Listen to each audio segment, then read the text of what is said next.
দেখছেন ATN news happening পয়েন্টে আপনাদের সাথে আছি আমি উজমা হাসান। দর্শক, হ্যাপেনিং পয়েন্টে আমরা প্রতিবারের মতো সমসাময়িক বিষয়গুলো নিয়ে আলোচনা করে থাকি এবং আজকে আমরা যে বিষয়টি নির্ধারণ করেছি সেটি হচ্ছে সংকটের সম্ভাবনাময় আবাসন খাত। এই বিষয়ে আমাদের স্টুডিওতে উপস্থিত রয়েছেন Mahmud Al Fahad, CEO Jubion development solution limited. আপনাকে অসংখ্য ধন্যবাদ আমাদের অনুষ্ঠানে উপস্থিত হওয়ার জন্য। আপনাকে ধন্যবাদ।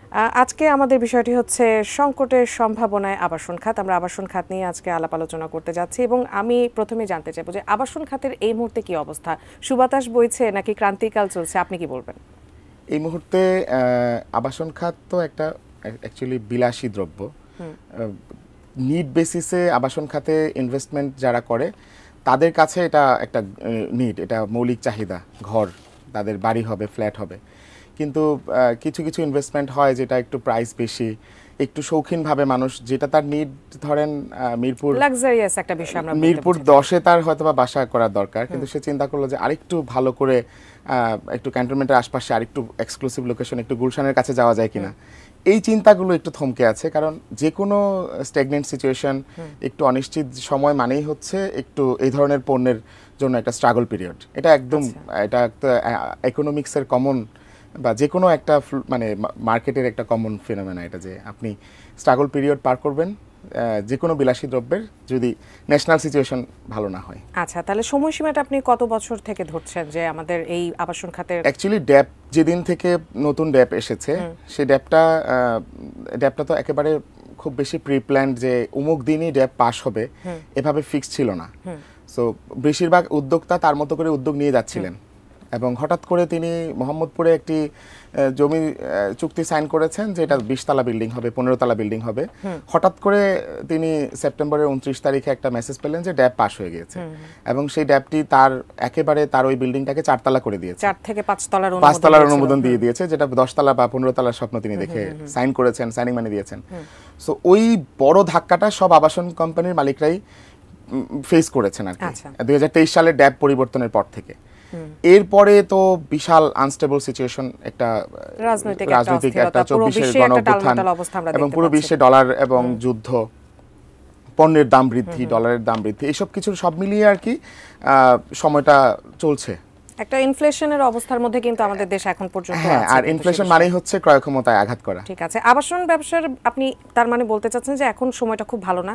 আমি ধরেই নিব যে ক্রান্তিকাল যাচ্ছে, তো আসলে ইতিবাচক কিছু দেখছেন কিনা? অবশ্যই আমি মনে করি যে কোনো কিছুর যদি সময় খারাপ হয় তাহলে সেই সময়ের খারাপের মধ্যেও ইতিবাচক জিনিস খুঁজে বের করা দরকার। কারণ আপনি যদি বেশি বেশি নেগেটিভিটি স্প্রেড করেন, আরো খারাপ হবে, মানুষ আরো টেনসড হবে, আরো ইনভেস্টমেন্ট কমাবে, এই খাতের অবস্থা আরো খারাপ হবে। তো সেক্ষেত্রে উচিত হচ্ছে আসলে যেটা পজিটিভিটি, যেমন আমাদের এখন আবাসন খাতের একটা হচ্ছে লং রান পজিটিভিটি, আমাদের রুচি চেঞ্জ হচ্ছে, আমরা বিভিন্ন সেগমেন্টে চেঞ্জ আসবে, আবাসন খাতের নিড কখনো থামবে না, এটা বাড়বেই। বাংলাদেশের মতো কনটেক্সটে আমরা আরো 50 বছর আমরা এটাকে কোনো সন্দেহাতীতভাবে এটাকে গ্রোয়িং সেক্টর ধরতে পারি এবং 1 নাম্বার গ্রোয়িং সেক্টর ধরা যায় দেশের ইন্টারনাল জিডিপির ক্ষেত্রে, যেটা সবচেয়ে বেশি ইন্টারনাল ইকোনমিক গ্রোথের ক্ষেত্রে যেটা সবচেয়ে বেশি প্রভাব ফেলছে, অনেক বড় সেক্টর। আমি একেবারে এক্সাক্ট ডাটা দিতে পারছি না, কারণ এই ধরনের এইগুলো হয়নি বেশি একটা। তবে আমি ধারণা করছি 35% অবদান রাখছে জিডিপিতে আবাসন খাত। তো আবাসন খাতের এই যে বিশাল একটা জায়গা, এটা আরো 50 বছর থাকবে। অর্থাৎ এই জায়গাটাতে চেঞ্জ আসবে, কেউ হয়তো বা হেলথ ট্যুরিজম আসবে, ডিফারেন্ট টাইপের ছোট ছোট ফ্ল্যাট আসবে, আমরা নতুন নতুন যে ছোট ছোট ফ্ল্যাটের কনসেপ্ট যাবে। শুধু ঢাকা কেন্দ্রিক নাকি ঢাকাকে বিকেন্দ্রীকরণের আপনাদের চিন্তা ভাবনা আছে? ঢাকার বাইরে কি আপনারা চিন্তা ঢাকাকে বিকেন্দ্রীকরণের জন্য সবচেয়ে বড় ভূমিকা বেসরকারি খাতই রাখছে। বাংলাদেশে আবাসন খাতের 35% থেকে 40% পর্যন্ত বেসরকারি। একটু জানতে চাইবো যে ঢাকার বাইরে কোন কোন এলাকাগুলো আপনাদের এই মুহূর্তে টার্গেটেড আছে এবং আর এটাকে ওয়াইড করার চিন্তা ভাবনা কোন কোন এলাকাগুলো? এই মুহূর্তে ঢাকার বাইরে হচ্ছে বসুন্ধরা, পূর্বাচল, উত্তরা 3rd ফেজ, জলশিরি, পিওএইচএস, এই 4-5টাকেই সব ডেভেলপারই টার্গেট করেছে, কারণ এগুলোর কাছে কমিউনিকেশন পৌঁছে গিয়েছে এবং এগুলো হচ্ছে ভবিষ্যৎ ঢাকার সবচেয়ে গুরুত্বপূর্ণ জায়গা হতে যাচ্ছে, কারণ সচিবালয়, মন্ত্রণালয়, বড় বড় বিল্ডিং, ফিউচারিস্টিক যে ড্রিমগুলো বাংলাদেশের আছে। অলরেডি মেট্রো স্টেশন কানেক্টিভিটি কাজ স্টার্ট হয়ে গিয়েছে। উত্তরা থেকে আমরা জানি যে মেট্রো রেলের কারণে সব ধরনের যাতায়াত এখন খুব সহজ হয়ে গিয়েছে। সো উত্তরা থার্ড ফেজ এখন একেবারেই 1 নাম্বার স্টেজে আছে। গ্রোয়িং সেক্টরগুলোর মধ্যে বসুন্ধরা আছে, একেবারে গুলশান থেকে শুরু করে ওই পুরো জায়গাটার কাছাকাছি বাড়িধারা, এবং পূর্বাচল পিওএইচএস তো খুব ভালো করছে। জলসিঁড়ি একটা গুরুত্বপূর্ণ অবদান রাখছে, এবং বাংলাদেশে আমি বলি যে বাংলাদেশের গেইথ্রন হচ্ছে, মানে নেদারল্যান্ডের গেইথ্রন গ্রামে আমি গিয়েছি, বাংলাদেশের গেইথ্রন হচ্ছে জলসিঁড়ি। এত সুন্দর জলজ ভূমি, এত সুন্দর পার্ক, এটা যেন মনে হয় যেন একটা ইউরোপের পল্লী একটা নতুন করে বাংলাদেশের মধ্যে। আচ্ছা, আমরা কিন্তু বিভিন্ন সমীক্ষায় দেখতে পাচ্ছি যেটা মধ্যবিত্তের ক্রয়সীমার কিন্তু বাইরে চলে যাচ্ছে আবাসন খাতের যে বিষয়টি। এটা যেহেতু আমি প্রথমেই বলেছি বা আপনিও বলেছেন যে একটা লাক্সারিয়াস বিষয়ের মধ্যে, ক্রয়ের বিষয়ের মধ্যে চলে আসে, তো সেখানে তাহলে ক্রেতা কারা বা আপনারা কাদেরকে টার্গেট করছেন? ক্রেতা তো অ্যাকচুয়ালি মানে প্রত্যেকেই ক্রেতা। আবাসন খাতের ক্রেতা একেবারে যে কোনো মানুষ, মানে আপনি যিনি মানুষ হিসেবে জন্মেছেন তারই স্বপ্ন হচ্ছে তিনি কিনতে চান, তার যোগ্যতা শুধু অর্জন করার অপেক্ষা তিনি করছেন প্রতিদিন। আমি পরামর্শ দিব ক্রেতাদেরকে স্প্রেড হওয়ার জন্য, আর সরকারকে পরামর্শ দিব স্প্রেড কমিউনিকেশন জোরদার করার জন্য। অর্থাৎ আপনি জলসিঁড়ির যে মেট্রো স্টেশনটা করবেন বলেছেন তা আগে করেন।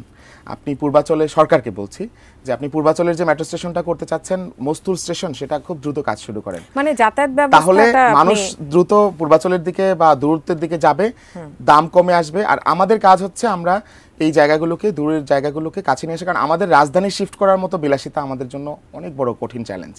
আমাদের উচিত হচ্ছে রাজধানীটাকে একটু স্প্রেড করা, পুরো রাজধানী শিফট করার মতো আরো বিশাল কৃষি জমি দখল করে আরো বড় ক্ষতি টেনে আনবে। 550 বিলিয়ন, 100 বিলিয়ন ডলারের চ্যালেঞ্জ। এটা খুব ভালো কথা বলেছেন।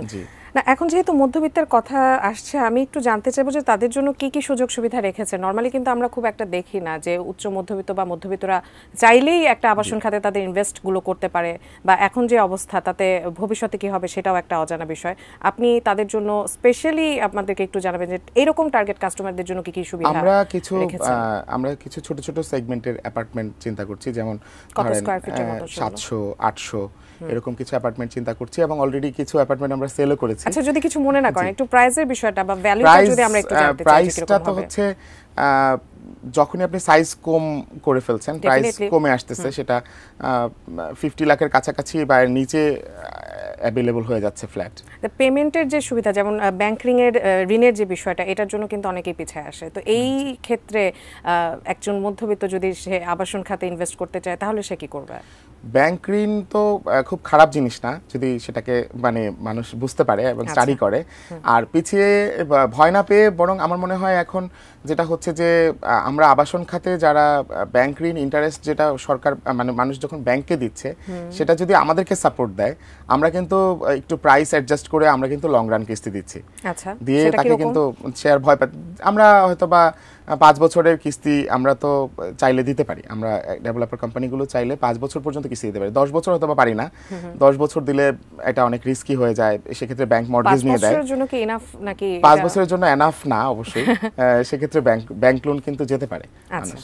আচ্ছা, এখানে আপনি প্রাইসটাকে কমিয়ে আনার যেহেতু কথা বলছেন, আমি একটু প্রফিট মার্জিনের দিকে যেতে চাচ্ছি। যে কোয়ালিটিটা অনেক ক্ষেত্রে দেখা যায় যে অনেক রিয়েল এস্টেট কোম্পানি কমিয়ে ফেলছে, সেই ক্ষেত্রে তারা প্রফিট মার্জিনের কথা বেশি চিন্তা করছে। সেই ক্ষেত্রে আপনি কি বলবেন তাদেরকে? সেক্ষেত্রে আপনার ডেভেলপার কোম্পানি যারা, তাদের দুইটা কাজ করার আছে। এক হচ্ছে ওভারহেড কস্ট কমানো, টিমের এফিসিয়েন্সি বাড়ানো। তাহলে হচ্ছে তার হচ্ছে যে ওভারহেড কস্টের কারণে সে যে প্রাইসটা বাড়াতে হয়, সেই বার্ডেনটা তার লাগছে না, কারণ তিনি এত বেশি ইফেক্টিভ একটা টিম করেছেন, যারা সবাই দেশের জন্য কাজ করতে চায়, যারা অনেক উদ্বুদ্ধ, অনেক বেশি ইনফ্লুয়েন্সড, তারা চায় যে খুব ভালোভাবে কম খরচে একটা বিল্ডিং করতে। এটা একটা কাজ, কারণ এটা না করলে দেখা যায় যে আপনি একটা সেলস টিমে 50 জনকে নিয়ে আপনি সেলস করছেন, সেলসের রেশিও ব্যাপার আছে, আউটপুটের ব্যাপার আছে, অনেক কস্টিং। তো আপনি কার থেকে নেবেন? কাস্টমার থেকে নেবেন। সো আমাদের টিমের ক্ষেত্রে আমরা ফোকাস করতে পারি যে কত কম এফিসিয়েন্সি এনশিওর করে, কত কম টিম মেম্বার দিয়ে কত ভালো দিতে পারি। আরেকটা কোয়ালিটির জায়গায়, সেটা হচ্ছে প্রোডাক্ট কোয়ালিটি। যেমন আমি ব্রিক্স ইউজ করি, আমি চিপস ইউজ করি, আমি যে কোনো কিছু যে রড মানে বার ইউজ করি, আরো যা যা ইউজ করি আমরা, সিমেন্ট। সেক্ষেত্রে ড্যাপ পাসের কথা কিন্তু আবারও আসে, আমরা আরো শুনবো। আমাদের একটি বিরতিতে যাবার সময় হয়ে গেছে। দর্শক, হ্যাপেনিং পয়েন্ট এই মুহূর্তে নিয়ে নিচ্ছে একটি বিরতি, আমাদের সঙ্গেই থাকুন।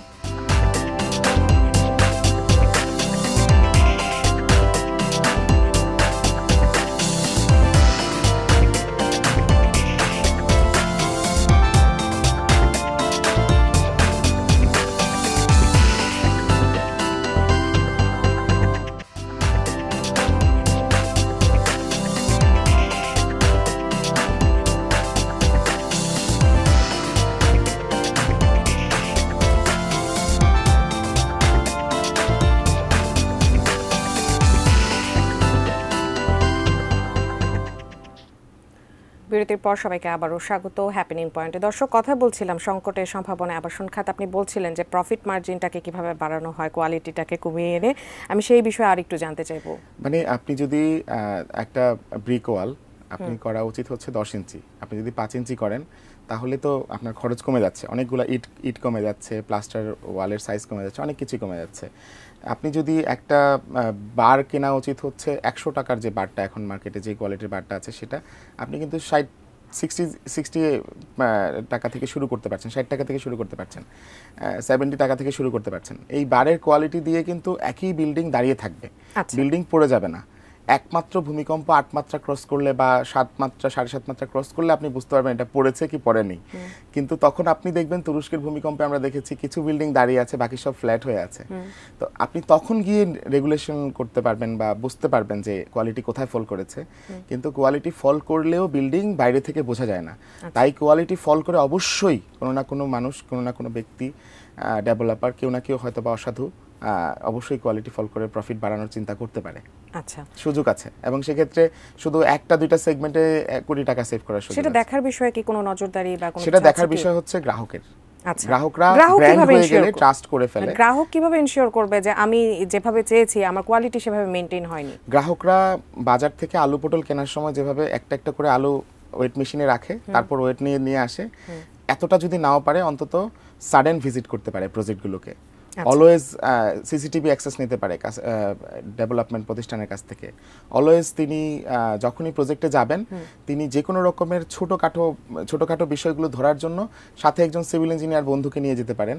তাকে হয়তোবা একটু মিষ্টি খাইয়ে দিলেই হয়তোবা সে অনেক খুশি হয়ে যাবে এবং তার জন্য, আর বন্ধুর ফ্ল্যাট কেনার জন্য কোন বন্ধু আসতে না চায়। আচ্ছা, খুব ভালো বলেছেন এটা। আচ্ছা, সরকার যদি আবাসন খাতে কোনো নীতিগত পরিবর্তন আনতে চায় তাহলে সেই পরিবর্তনগুলো কি হওয়া উচিত বলে আপনি মনে করেন? সরকারের প্রথম নীতিগত পরিবর্তন তো পরের ব্যাপার, প্রথম যে নীতিগুলো আছে সেগুলো যেন আমরা স্ট্রাগল করে মানে মানতে না হয়, আমরা যেন সহজে মানতে পারি। আমরা একটা প্ল্যান পাস করতে গেলে যেন আমরা অনেক বেশি স্পিড মানি বা অন্যান্য যেগুলো ফেস করতে হয়, সময়, মানুষের জীবনে সবচেয়ে মূল্যবান হচ্ছে সময়। আমরা একটা প্ল্যান যদি শতভাগ ঠিকও থাকে, আমরা 6 মাস 3 মাস 4 মাস আমাদের চলে যায়, 3-4 মাস কে দিবে আমাদের? এটার দাম কত? আমি কত কোটি টাকা হলে 3-4 মাস কিনতে পারবো? সো আগে হচ্ছে যেটা আছে সেটাকে অনেক বেশি এই সাইকেলটাকে অনেক বেশি সহজ করা উচিত, যেটা আছে অলরেডি। সেটা কিভাবে আপনার কাছে কি মনে হয়? পরিকল্পিত আবাসন করতে কি কি উদ্যোগ নিতে হতে পারে বা আপনি কিভাবে? আমরা যখনই কোনো বিল্ডিং করতে যাই আমাদেরকে রাজুকে যেতে হয়, আমাদেরকে পরিবেশে যেতে হয়, আমাদেরকে হাইটের জন্য যেতে হয়, বিভিন্ন মন্ত্রণালয়গুলোতে যেতে হয় বিল্ডিং এর সাইজ এবং অন্যান্য বিষয় মিলিয়ে। এই অথরিটিগুলো যদি আমাদেরকে প্রম্পট রেসপন্স করে এবং তারা যদি আমাদেরকে সময়টা কিল না করে, অতিরিক্ত যে পয়সা বিভিন্ন বিষয় থাকে, আমলান্তিক জটিলতা থাকে, এগুলো এড়িয়ে যাওয়ার সুযোগটা সহজ করে দেয়, তাহলেই তো অনেক সময় বেঁচে যায়, অর্থ বেঁচে যায়, আমরা খুব প্রম্পট কাজ করতে পারি। এছাড়া সরকার নীতিমালাগত যেসব চেঞ্জ আনতে পারে সেটা হচ্ছে যে এই যে আবাসন খাতে যে ট্যাক্স ভ্যাট যে সিস্টেমগুলো আছে এগুলোকে মানে কাস্টমার বান্ধব করা। আমি এমন একটা বার্ডেন দিলাম যেই ট্যাক্সটা কাস্টমার দেওয়ার চেয়ে কাস্টমারের উপরে মনে হচ্ছে না ছুরি চালানো, অথচ অনেক কাস্টমারই ফাঁকি দিচ্ছে। অথচ আমি যদি এমন একটা প্রসিডিউর করি যেটা এটাকে আমি কি বলবো, মানে অনেকটা ফ্রি রাইডিং প্রবলেম থেকে কিছুটা সরে আসা, মানে সব মানুষই চিন্তা করবে যে আমি তো 10 টাকার জায়গায় 12 টাকা দিলেই আর কোনো হ্যাসেল ফেস করতে হচ্ছে না, তাহলে সবাই 12 টাকা দিতে চাইবে। কিন্তু আমি চিন্তা করছি যে সরকারের নিয়ম নীতি এমনভাবে আমি করলাম যে আমাকে এখন 25 টাকা দিতে হবে, তো সবাই চিন্তা করে আমি 10 টাকা দিয়ে কোনোভাবে যদি আর 5 টাকা অফিসারকে দিয়ে যদি ম্যানেজ করে ফেলতে পারি, এটাই ভালো। তো ওই জায়গাটাতে কি করা যায়, আরো বেশি ফ্লেক্সিবিলিটি করে রেজিস্ট্রেশন কস্ট সবকিছুতে কাজ করার সুযোগ। সরকার তো বিশাল ব্যাপার। আপনার বই মেলা চলছে এবং বই মেলা কিন্তু আপনার একটি বই এসেছে, বইয়ের নামটি হচ্ছে struggle company to stable company. বইটি নিশ্চয়ই আপনি কোনো একটি বিষয়কে উল্লেখ করে লিখেছেন, সেই বিষয়টি কি আপনার কাছ থেকে জানতে চাইবো। বইটি হচ্ছে পৃথিবীতে যত কোম্পানি আছে তার 4টা স্টেজ আছে, স্ট্রাগল, স্টেবল, সাকসেস, স্কেল। যদি কোনো কোম্পানি শুরু হয় সেটা অটোমেটিক স্ট্রাগল স্টেজে পড়ে যায়। এখন এই স্ট্রাগল স্টেজ কতটা লম্বা হবে তা ডিপেন্ড করে উদ্যোক্তার মাইন্ডসেটের উপর, তার বিহেভিয়ারের উপর। এই যে উদ্যোক্তার কি কি রং মাইন্ডসেটের কারণে তিনি লম্বা সময়, যেমন আমি আমার স্ট্রাগল পিরিয়ড বলেছি এই বইয়ে 11 বছর, আমি 11 বছর ধরে স্ট্রাগল করেছি। আমার স্ট্রাগল স্টেজ আমি 11 বছর পরে আমি পার হওয়া শুরু করেছি। 11 বছর পরে আমি মাইন্ডসেট চেঞ্জ করেছি যে এইভাবে কাজ করে না করে ওভাবে করলে, অর্থাৎ আমি পরিকল্পিত পদক্ষেপ নেওয়া শুরুই করেছি 11 বছর পরে। তার আগে আমি আসলে অপরিকল্পিত হাতড়েছি, আমি হাঁটিনি, আমি পথ চলিনি। এই যে একটা ব্যাপার, একজন উদ্যোক্তা স্ট্রাগল পিরিয়ড থেকে স্টেবল পিরিয়ডে যাওয়ার জন্য করণীয় কি মাইন্ডসেট নিয়ে কাজ করবে সে, এটা একদম ধরে ধরে আমি শেখানোর চেষ্টা করেছি আমার বইয়ের কাদেরকে উদ্দেশ্য করে লেখা, উদ্যোক্তাদের উদ্দেশ্য করে লেখা? না, এটা আসলে যে কোনো টিম যারা চালাতে চান তার জন্যই এই বইটা পাঠ্য। উদ্যোক্তা তো অবশ্যই। আমি আসলে স্কুল কলেজের বাচ্চাদেরকে বেশি এই বইটা পড়তে আগ্রহী, মানে পড়াতে আগ্রহী যদি আমার সুযোগ থাকতো। কারণ পৃথিবীতে যত উদ্যোক্তা হয়েছে, যারা আমরা স্কেল লেভেলে অর্থাৎ স্ট্রাগল স্টেবল সাকসেস পার হয়ে স্কেল লেভেলে চলে গেছে, মাইক্রোসফট বাংলাদেশে, আমি নাম বলছি না যেহেতু এটা একটা TV show, national TV channel. So যে কোনো বড় স্কেল লেভেলের কোম্পানিগুলোর জায়গায় পৌঁছতে হলে তারা কিন্তু শুরু করেছে স্কুল কলেজ কৈশোর যৌবনে, মানে যৌবনে বলা যাবে না, আসলে কৈশোরে শুরু করেছে, কিছু না কিছু তারা স্টার্ট করে দিয়েছে। আমিও শুরু করেছি, আমার ক্লাস 8, 9, 10 থেকেই আমি কিন্তু উদ্যোগ শুরু করেছি। সো আমি মনে করি যে এই বইগুলো স্ট্রাগল পিরিয়ডটাকে শুরু করার জন্য, অর্থাৎ উদ্যোক্তা হওয়ার চেষ্টা কিন্তু শুরু করতে হবে সবাইকে স্কুল কলেজ লেভেল থেকে, তাহলে সে একদিন উদ্যোক্তা হতে পারবে। কারণ স্ট্রাগল পিরিয়ড পার হওয়ার যতই আমি বই দিয়ে দিই, একটা তার কিছু করে করে এগিয়ে যাওয়ার একটা ব্যাপার আছে, প্র্যাকটিক্যাল ইস্যুটা এখানে থাকে, এবং করতে থাকা এবং পড়তে থাকা। তবে পড়ে শেখা দেখে শেখার চেয়ে অনেক বেশি ভালো, ঠেকে শেখার চেয়ে দেখে শেখা আরো ভালো। খুব ভালো বলেছেন। আচ্ছা, নতুন উদ্যোক্তাদের কথা আরেকটু জানতে চাইবো, যেহেতু আমরা আবাসন খাত নিয়ে কথা বলছি, তাদেরকে আবাসন খাতে উদ্বুদ্ধ করতে আপনি কি বলবেন, কিছু বলবেন কিনা? আমি শুধু একটাই বলবো যে আপনি আবাসন খাতে আসেন, ওয়েলকাম, কিন্তু একটু পড়াশোনা করেন। আপনি 600 পৃষ্ঠার ড্যাপের 6 পৃষ্ঠাও পড়েননি, প্রতিদিন ড্যাপ নিয়ে সমালোচনা করছেন, এটাও আমার কাছে একটা কষ্টের জায়গা। আপনার সমালোচনা ঘটনমূলক হচ্ছে না। আমি কিন্তু ড্যাপের প্রচণ্ড বিরোধী, সেটা নিয়ে কোনো প্রশ্ন নাই। ড্যাপের সমালোচনা আমার কাছে অনেক আছে, কিন্তু সেই সমালোচনাটা আরও বেশি এমনভাবে করা উচিত যে আমার সামনে বসে উপদেষ্টা বা মন্ত্রী তিনি নড়তে পারছেন না, আমার সমালোচনার জোর এতটা শক্ত থাকা উচিত যে আসলে এই কথাটার কি উত্তর আছে। এবং এরকম 10টা কথা বারবার রিপিট করলে কিন্তু মানুষ, পুরো বাংলাদেশের মানুষ, অথরিটি সবাই সচেতন হয়ে যাবে যে এর তো উত্তর নেই। আর উদ্যোক্তা, আমি এই বইটি আসলে উদ্যোক্তাদের জন্য, শুধু আবাসন খাতে আসার জন্য লিখিনি। আমি বলেছি যে কোনো উদ্যোগের জন্যই আপনাকে একটি স্ট্রাগল এবং স্টেবল পিরিয়ড পার হতে হয়। এই স্ট্রাগল স্টেবল পিরিয়ডে যাওয়ার যে রাস্তাটা, এই রাস্তাটা কিভাবে আপনি পার হবেন, কোন পন্থায় আপনি শুরু থেকে চিন্তা করবেন। নিশ্চয়ই অনেক রকমের চ্যালেঞ্জ তাদের সম্মুখীন হতে হবে, সেই চ্যালেঞ্জগুলোকে মোকাবেলা করতে আপনি কি বলবেন তাদের? আমি একেবারে সরাসরি 10টা কেস স্টাডি দিয়েছি এই বইয়ে, যে চ্যালেঞ্জগুলো আমি অলরেডি ফেস করেছি। ধরেন আমি একটি সমিতি করেছি, আমি একটি উদ্যোগ নিয়েছি, আমি একটা অনলাইন বিজনেস শুরু করেছি, আমি একটা আইটি বিজনেস শুরু করেছি। প্রত্যেকটাতে আমি যে চ্যালেঞ্জগুলো ফেস করেছি নিজে সব কাজ করার চেষ্টা করেছি।